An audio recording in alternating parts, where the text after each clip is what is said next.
Welcome back to Born. I'm Lisa Becker. The Beatitudes are not what we think. They're a description of a totally new kind of human. They're a cosmic announcement that the kingdom has arrived. We tend to read the Beatitudes like they're instructions for how to behave, but Jesus wasn't giving instructions. In the opening of the Sermon on the Mount, he is describing what it looks like in a human life when the kingdom starts to take root. Check out this beautiful video. Blessed are the peacemakers, for they shall be called sons of God. Blessed are those who are persecuted for righteousness' sake, for theirs is the kingdom of heaven.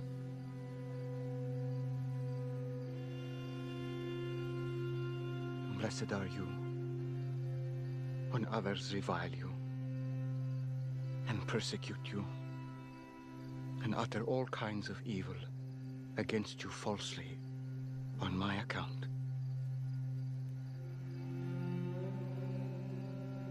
Rejoice and be glad, for your reward will be great in heaven.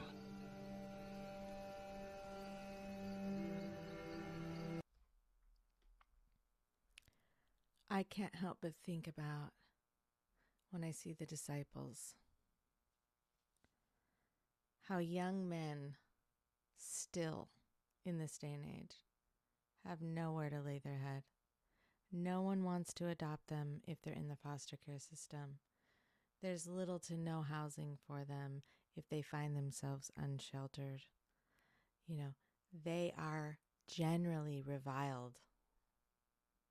And yet, they were the ones who stepped into history and time and gave their lives so that we all could know the good news. I'm so thankful. That was an aside, but if we read the Beatitudes as a description of Christ himself, we begin to get an epiphany. We see that what Jesus did while he was on earth and what he describes in the Beatitudes is the total fulfillment of the law and prophets. I mean, it was a much greater word. Then he did something so much more and so different from what they were expecting. But he fulfilled it.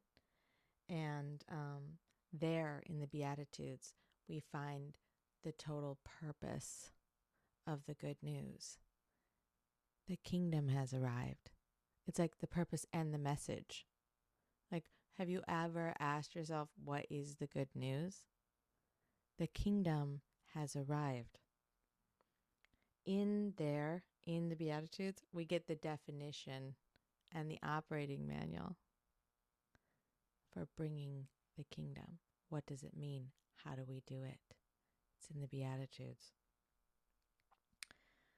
So, why do our religious systems reduce the Beatitudes to a set of behaviors? Here's a better question.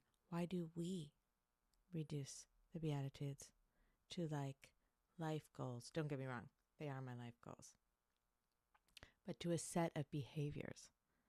Well, you've heard me say before, systems naturally resist change. Change is antithetical to a framework that's meant to stand on its own. That adds some complexity and tension to us as believers as we're being formed in the kingdom.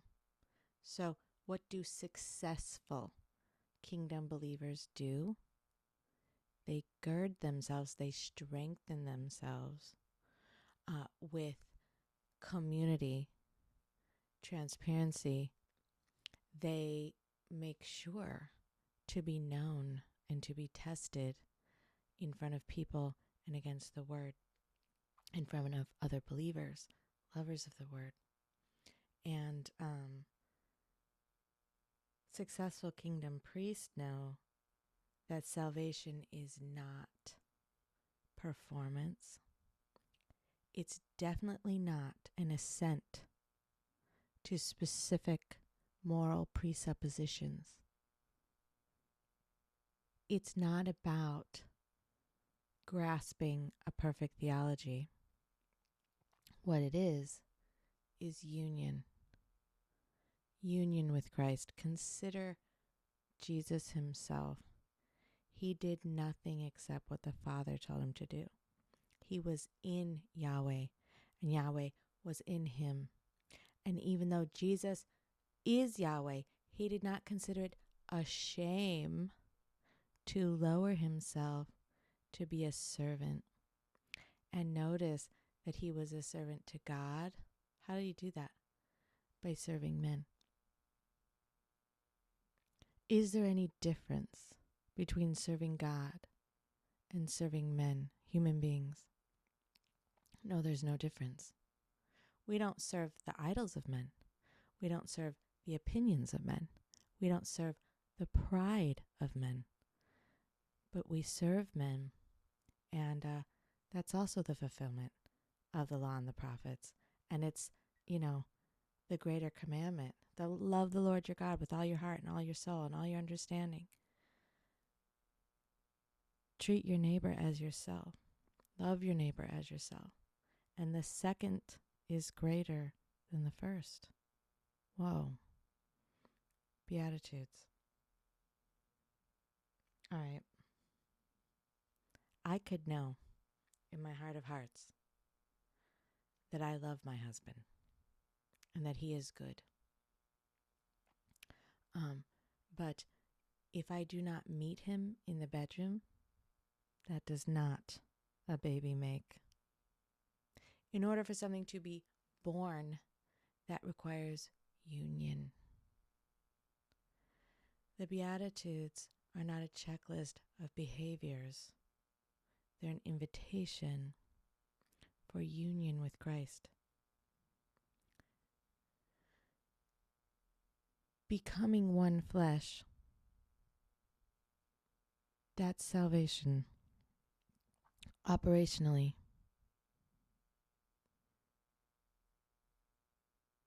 Union with Christ is not just in believing that he is who he says he is. In fact, it has very little to do with the amount of our belief. Faith is built through the work of walking in kingdom mercy, forgiveness, lowliness, and shame for the sake of Jesus. This ends up to be the blessed life because what does he say? If you do these things, the kingdom is yours. You will be called sons and daughters of God. Okay, and remember, when we get towards the end of the Beatitudes, Jesus says, if people are ticked at you and they're talking you down, rejoice, because that means you're taking territory.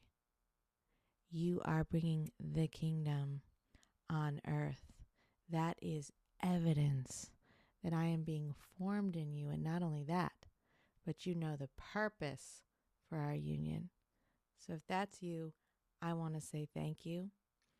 If that's you, I would ask you to join this community. Leave a testimony in the comments. Let us know what the Lord is doing in your corner of the world. If you want to go deeper, I would also ask you to join in and let me know what you'd like to hear next. God bless you, and I'll talk to you soon.